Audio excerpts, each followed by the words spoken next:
Daily Words of God. The Creator's sincere feelings toward mankind.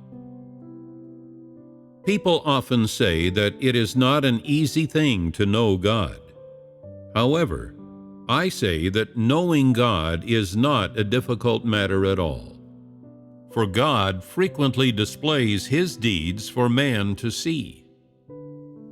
God has never ceased His dialogue with mankind, and He has never concealed Himself from man, and nor has He hidden Himself.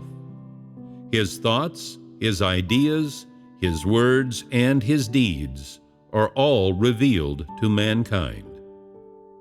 Therefore, so long as man wishes to know God, he can come to understand and know Him through all sorts of means and methods.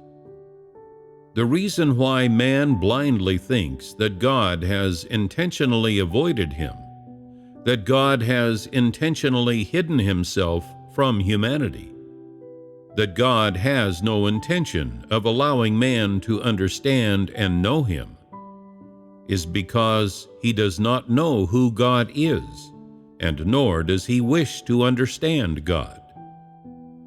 Even more than that, man does not concern himself with the Creator's thoughts, words, or deeds.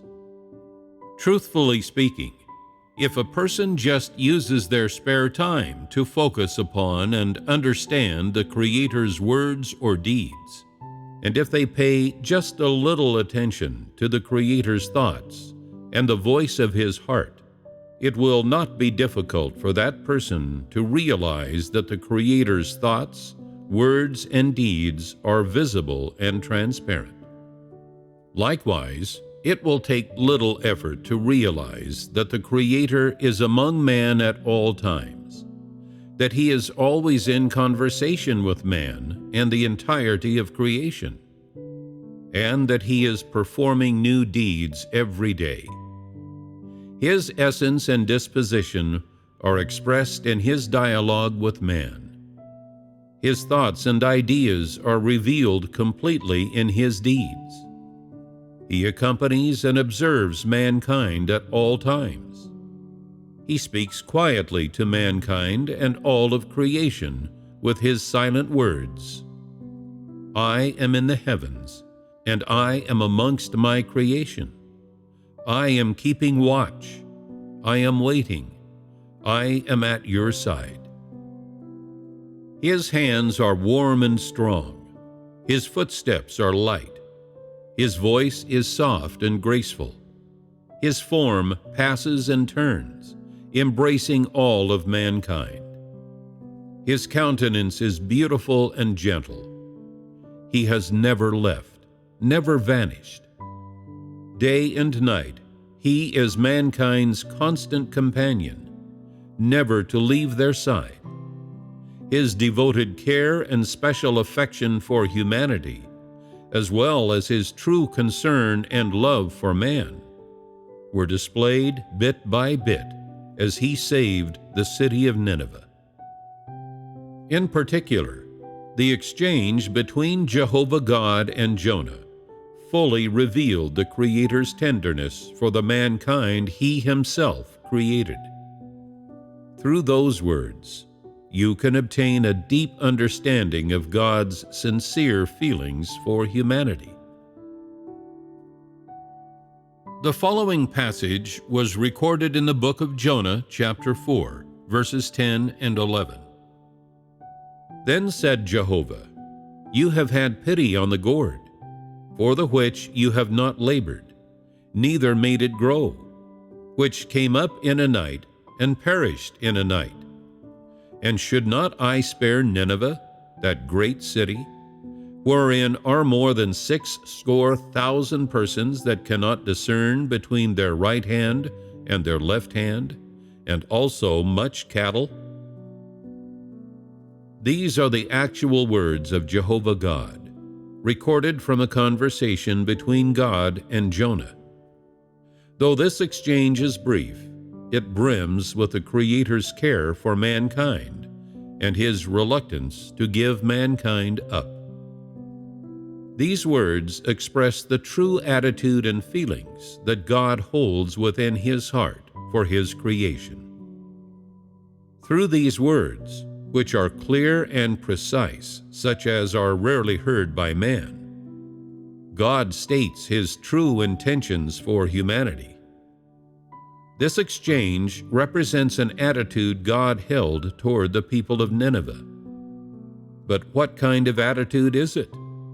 It is the attitude He held toward the people of Nineveh before and after their repentance, and the attitude with which He treats mankind. Within these words are His thoughts and His disposition. What thoughts of God are revealed in these words?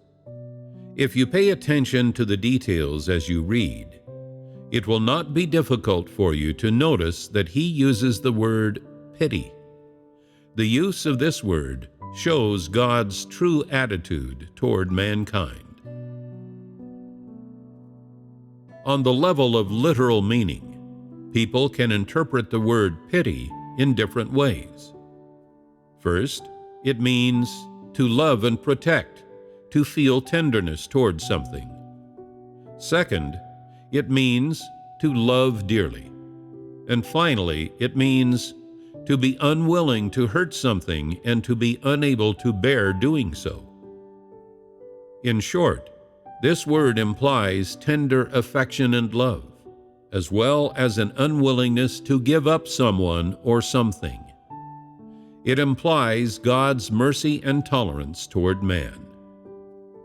God used this word, which is a word commonly spoken by men, and yet it is also able to lay bare the voice of God's heart and His attitude toward mankind. Although the city of Nineveh was filled with people just as corrupt, evil, and violent as those of Sodom, their repentance caused God to have a change of heart and decide not to destroy them. Because the way they treated God's words and instructions demonstrated an attitude that starkly contrasted with that of the citizens of Sodom, and because of their honest submission to God and honest repentance for their sins, as well as their true and heartfelt behavior in all regards, God once more expressed His own heartfelt pity and bestowed it upon them. What God bestows upon humanity and His pity for humanity are impossible for anyone to duplicate, and it is impossible for any person to possess God's mercy, His tolerance, or His sincere feelings toward humanity.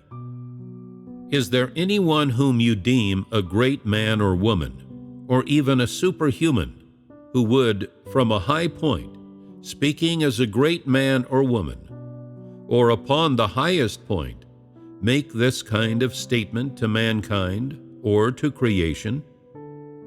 Who amongst mankind can know the state of human life like the palm of their hands? Who can bear the burden and responsibility for humanity's existence? Who is qualified to proclaim the destruction of a city? And who is qualified to pardon a city? Who can say that they cherish their own creation? Only the Creator. Only the Creator has tenderness toward this mankind. Only the Creator shows this mankind compassion and affection. Only the Creator holds a true, unbreakable affection for this mankind. Likewise, only the Creator can bestow mercy on this mankind and cherish all of His creation. His heart leaps and aches at every one of man's actions. He is angered, distressed, and grieved over man's evil and corruption. He is pleased, joyful, forgiving, and jubilant for man's repentance and belief. Every single one of His thoughts and ideas exists for and revolves around mankind. What he is and has is expressed entirely for mankind's sake. The entirety of his emotions are intertwined with mankind's existence. For mankind's sake, he travels and rushes about. He silently gives forth every bit of his life. He dedicates every minute and second of his life. He has never known how to pity his own life, yet he has always cherished the mankind he himself created. He gives all that he has to this humanity. He grants his mercy and tolerance unconditionally and without expectation of recompense. He does this only so that mankind can continue to survive before his eyes, receiving his provision of life. He does this only so that mankind may one day submit before him and recognize that he is the one who nourishes man's existence and supplies the life of all creation.